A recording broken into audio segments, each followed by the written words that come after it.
tanungin namin ang mga tagahangang bigati na Hollywood stars na nasa ringside kahapon, tila ang pambato nila ang ating pambansang kamao. Sina R&B artist na sina P. Diddy at ang asawa ni Beyonce na si Jay-Z humingi pa ng permiso para makakyat ang ring sa side ni Pacquiao, tulad ng ginawa ng wrestling star na si Batista. Si Jeremy Piven na bida sa palabas ng Entourage, inspirasyon daw si Pac-Man.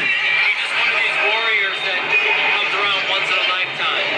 And as a fighter, he just seems to get stronger and stronger as the rounds go on. And to me, he's like my muse. I use him as an example. If I'm feeling like I don't have it, I think about Manny Pacquiao and I go and kill him. Pagkatapos ng laban, naabutan namin sa dugout si Stephen Baldwin, kapatid ni Alec Baldwin. Fan na fan sa pagkuha ng sarili niyang video kay Pacquiao. He's just so humble. He's just so down to earth. He's a great fighter. He's a great man of faith. And he deserves it. Naabutan din namin sa dugout ang Oscar winner na si Denzel Washington. Matagal na pala siyang naghihintay para personal na makamayan at batiin si Pacquiao. Ang may bahay ni Manny na si Jinky hindi raw makapaniwala sa kasikatang tinatamasa ngayon ng kanyang asawa.